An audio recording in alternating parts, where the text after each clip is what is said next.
Eh, Buen día, gente. Bueno, aquí haciendo un video más. En este caso vamos a hablar del Fiat Argo. El Fiat Argo es un auto, es un Fiat Chrysler. Vamos a decir, es una mezcla de Fiat con componentes de la marca Chrysler. Sobre todo usa muchos componentes Mopar, eh, aparte de lo que es Fiat. Bueno, en este caso estamos hablando de un Fiat Argo 1.3, en el cual el cliente vino a hacerle un servicio y a su vez el cliente me dijo que en un determinado momento eh, le prendieron varias luces de avería. El vehículo es bastante nuevo, tiene algo de 60.000 kilómetros, 70.000 kilómetros. Y lo que presentó, después de hacerle un escaneo al sistema en la computadora, bueno, que en estos momentos ahora está apagada, pero el escaneo marcó varias averías en el sistema de inyección y a su vez en el cuadro de instrumentos. Él también comentó que se le había prendido la luz del airbag, que tenía que hacer servicio del airbag, en el cual le hicimos una revisación y el airbag no presenta ningún tipo de problema ni ninguna avería memorizada. Bueno, ¿a qué va con esto? A veces la electrónica nos juega una mala pasada. Vamos a sacarle estas hojitas. La electrónica no juega una mala pasada en los componentes y uno busca a veces un problema en el cual el auto no tiene. Este vehículo, el propietario lo compró usado, o sea que no conoce el mantenimiento anterior. Él le hace una vez al año un mantenimiento, más o menos concuerda con el kilometraje de servicio que lleva el auto, o sea que por eso le tocaba servicio en este momento, y ya de paso me comentó que le había pasado esto con el sistema de averías del vehículo. O sea, fueron varias averías que le prendió en un determinado momento y no se le volvieron a repetir. Bueno, ¿a qué vamos con esto? Le conecto el escáner, confirmo que hay averías, pero en sí no me muestra averías permanentes. ¿Qué quiere decir? Que el auto no está presentando averías ni mal funcionamiento. De hecho, uno lo arranca, funciona todo correcto en el auto. Entonces, pero de alguna particularidad salieron estas averías. Bueno, lo que se hizo fue hacer una revisión, un servicio de mantenimiento y a su vez, como el auto no tiene no tiene un historial, no tenemos el historial del auto, decidimos hacer alguna serie de puntos de chequeo. O sea, el auto no presenta problemas de que le hayan hecho algo. No, el vehículo en sí, el ramal eléctrico, en este caso del motor, que es generalmente lo que se toca, no está debidamente mal trabajado. O sea que no presenta signos de que algo le hubiesen hecho. Entonces, uno analizando la electrónica, viendo que las fallas son, vamos a decir, random o fallas no lógicas, eh, eh, eh, había dos posibilidades de que esto sucediera por algún motivo externo a las fallas. Entonces, lo que se hizo con el auto fue revisar puntos en el cual la parte eléctrica o electrónica del vehículo puede generar interferencias en lo que son los sistemas electrónicos y de diagnóstico del propio vehículo. ¿A qué voy con esto? El auto, de por sí, al no presentar fallas y ningún mal funcionamiento, tendríamos que buscarle alguna causal de por qué generó estas averías. A veces sucede que una batería cuando se cambia, antes de cambiarse, las caídas de tensión cuando están medias agotadas, que el arranque ya no le da la fuerza para mover el arranque, la tensión cae por debajo de los 9 volt, aparte de caer la tensión por debajo de los 9 volt, genera una fluctuación de corriente que las computadoras del auto pueden generar un mal entendimiento de su software o mal funcionamiento de su software y cargar averías del cual no existen. Entonces, en este caso el auto, la batería no ha sido cambiada por un tiempo, o sea, fue cambiada, pero no recientemente, y está funcionando bien. Quiere decir que ese tema se descarta, o sea que una caída de tensión vamos a decir, el arranque, cuando empieza a girar el motor, que empieza, cada pistonazo genera una contrarrotación al arranque, el arranque también genera una contracarga o una fuerza contraelectromotriz con respecto a la batería. Entonces, estas fuerzas contraelectromotrices generalmente, que son corrientes parasitarias, puede provocar una avería. Bueno, que aquí queda descartado eso porque el arranque gira bien y la batería está funcionando bien. Pero seguimos con la misma duda de por qué el escáner, que se aprecia ahí arriba, nos estaba dando registro de falla, pero no de falla actual, sino de falla intermitente. En este caso dijimos, bueno, ha pasado que una falla de alta tensión, o sea, un escape de corriente por una chispa mal, por capuchones de bujías degradados, o por bujías gastadas, se genera una corriente acumulada en las bobinas de encendido, que también generan una corriente parasitaria en el cual las computadoras, por sus tensiones, a veces no las pueden filtrar. Entonces nos inclinamos, una vez visto que la batería y el sistema eléctrico general, vamos a decir batería, arranque alternador, que el alternador está ahí, están funcionando correctamente, nos inclinamos para revisar si podía haber alguna interferencia electromagnética o eléctrica directamente. Entonces a lo que fuimos se fue directamente en este auto, aquí se aprecia, quieren bobinas individuales para cada bujía. Por lo tanto, los capuchones de encendido, por lo tanto, los cables de bujía no se descartaban porque cables de bujía, distribuidor, rotor, no existen en este auto. Decidimos sacar una de las bobinas, la primera, la tenemos, hacemos una inspección de las bobinas, vemos que las bobinas están en buena calidad, no hay pérdidas de aceite como para decir que el aceite nos puede hacer una descarga eléctrica, el auto no presenta fallos ni tironeo, o sea que también descartamos las bobinas y a su vez la parte electrónica de la bobina, o eléctrica vamos a decir, no presenta fallos en la computadora. Por lo tanto, la parte de alta tensión también quedaría un poco descartada. Bueno, viendo que no tenemos posibles saltos de chispa, que la computadora del auto no indica que haya un problema con las bobinas, que no, obviamente este auto no tiene distribuidor, no tiene cables, descartaríamos también el sistema de encendido. Bueno, ¿qué nos queda? Que puede hacer interferencia electromagnética.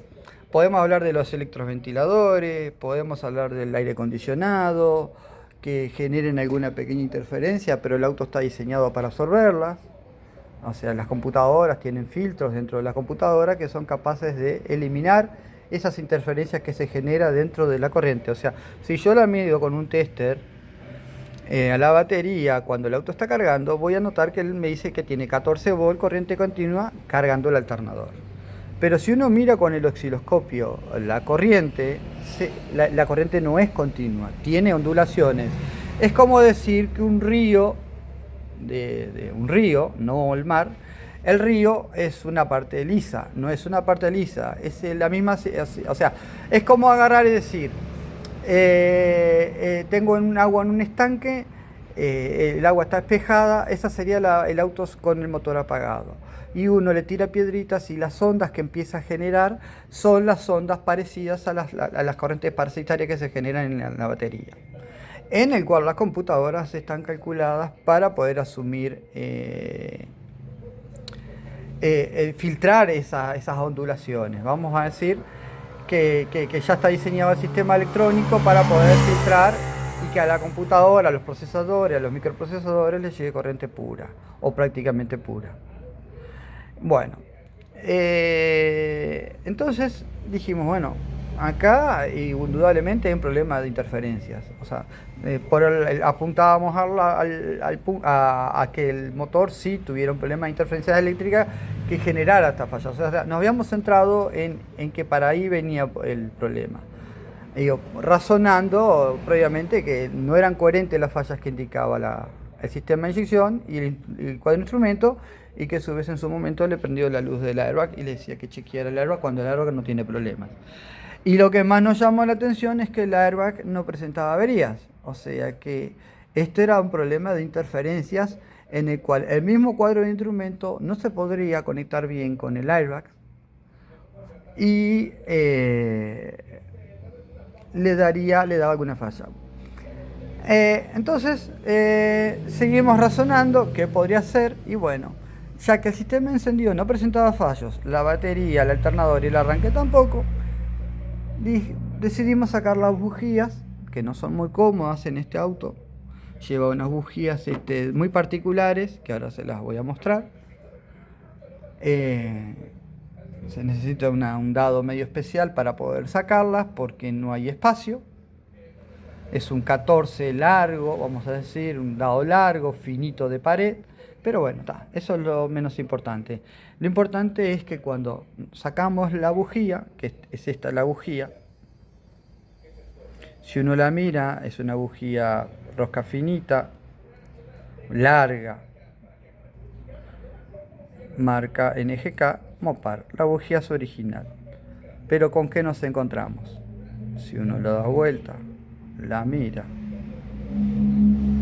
ultra gastada. El electrodo totalmente redondo, no sé si se aprecia ahí, vamos a ponerle una luz. El electrodo redondo completamente, una distancia de electrodo enorme, a pesar de que estos autos llevan una luz importante, pero esta distancia era la punta del electrodo gastado, del electrodo, o sea, está prácticamente cónica, no sé si se aprecia a ver. Y aquí está la explicación de las fallas del auto. El auto no presenta tironeos ni nada por el estilo, pero acá sucede un fenómeno. Cuando el motor comprime, vamos a decir, en una aceleración normal, en el cual el motor en la cámara de compresión se levantan entre 20 y 30 kilos por centímetro cuadrado antes de detonar la explosión. ¿Qué es lo que sucede? Se produce un efecto dentro molecular que hace que se genere una resistencia mayor entre la luz de electrodos, o sea, en un ambiente natural a una atmósfera, o sea, lo que es el ambiente en el cual estamos nosotros, la chispa no tendría problema en saltar en este electrodo. De hecho, las chispas de cualquier auto saltan entre 1 centímetro y 2. Pero este mismo electrodo sometido a presión, ¿qué es lo que sucede? En este espacio, la cantidad de moléculas que van a haber a 25 o 30 atmósferas va a ser mucho mayor. ¿Eso qué hace? Que genera una resistencia a la conductividad. Entonces ahí es lo que se produce el efecto de que las chispas no salten. ¿Por qué? Porque al aumento de moléculas dentro de la misma área por aumento de compresión, hace que la chispa no tenga la facilidad de conducirse por entre las moléculas.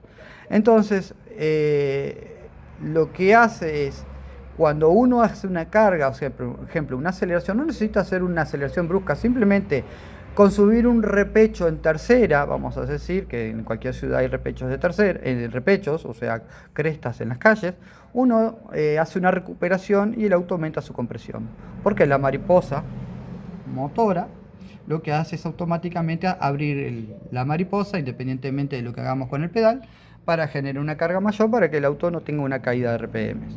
Cuando se genera ese proceso, lo que hace aquí es aumentar la compresión, aumentar la parte molecular, la cantidad de moléculas dentro de este mismo diámetro de distancia, y hacer que la chispa tenga una degradación, no pueda saltar, y se genere una acumulación de alta tensión dentro de la bujía.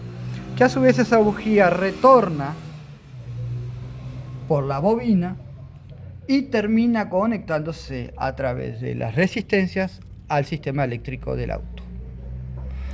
Una vez que se genera una interferencia parasitaria dentro de los cableados de la bobina, por más que la computadora tenga filtros, esos picos de tensión, de alta tensión, porque una cosa son filtrar hasta 1000 volts y otra cosa es filtrar hasta arriba de 1000 volts. Entonces son picos de muy pequeño amperaje, pero son picos de alta tensión que se generan cuando la degradación de la bujía hace que la chispa no salte por el aumento de compresión del motor. O sea, cuando la mariposa abre porque genera carga al motor, aumenta la compresión, vuelvo a insistir, antes de la explosión, que quiere decir que todavía no saltó la chispa, por eso siempre hablo antes de la explosión, de entre 25 y 30 kilos o atmósferas, como le quieran decir. En realidad no sería, sí serían 30 atmósferas, 25 o 30 atmósferas también. Entonces, aquí lo que sucede es que al no saltar la chispa y generarse una corriente residual en la bobina de alta tensión, se mete también el arrollamiento del primario de la bobina. Por lo tanto, entra el sistema eléctrico. Por lo tanto, se mete a la computadora y esos pequeños picos de tensión e interferencias electromagnéticas hacen que el auto genere fallas en el software. Esto pasa en la mayoría de los autos, todo dependiendo del software que tengan, la marca, el módulo, la configuración de la electrónica, el tamaño de la batería, es como va a afectar en el vehículo. En este caso, en este Fiat Argo, con una batería mediana, sí, los fallos de encendido, que en realidad no son fallos, sino son filtraciones de corriente por un mal salto, o sea, vamos a decir lo que sería la fuerza contraelectromotriz hacia el sistema eléctrico por una mala conductividad de la bujía, es lo que generaría que las computadoras generaran fallas al azar. Muy a tener en cuenta, porque a veces le buscamos una explicación de un auto a fallas en el cual por un tema de costos a veces no se le hacen los mantenimientos adecuados y le echamos la culpa que el auto es de mala calidad. En este caso el auto no presenta ninguna anomalía, simplemente falta de mantenimiento. Entonces ahora se le ponen las bujías nuevas, se le va a hacer un mantenimiento, cambio de filtros, cambio de aceite, control de componentes, y se le va a resetear lo que es el sistema electrónico y quedaría solucionado a un problema que parece más grave. Bueno, gente, espero no haberlos aburrido con este video ya que no tiene mucho lo que es la parte visual, no tiene mucho para mostrar, simplemente lo que se necesitaba. Lo que nos queda ahora es cambiarle las bujías, agarrar el escáner, resetear el sistema con todos los ordenadores que no tengan presente en avería, hacer el reseteo del servicio de mantenimiento y el auto quedaría pronto para seguir usando. Bueno, gente, desde acá les mando este tip, que en realidad es un tip sobre el auto que mucha gente se ha quejado, pero yo lo que estoy viendo que le están dando más uso de lo que el auto generalmente está diseñado. Se olvidan de cambiarle una bujía, algo tan simple como esto, y los hacen tirarse 50 a 60 mil kilómetros con la misma bujía, y el auto no dura eso. Así que bueno, para evitar este tipo de fallas, que parecen fallas aleatorias, no es la única, puede presentar en el ABS, en el inmovilizador, en los módulos que tenga el auto, que tiene varios. En este caso presentaron fallas entre módulos, pero no es una falla que sea problema del auto, simplemente es mal mantenimiento. Bueno, saludos, gente.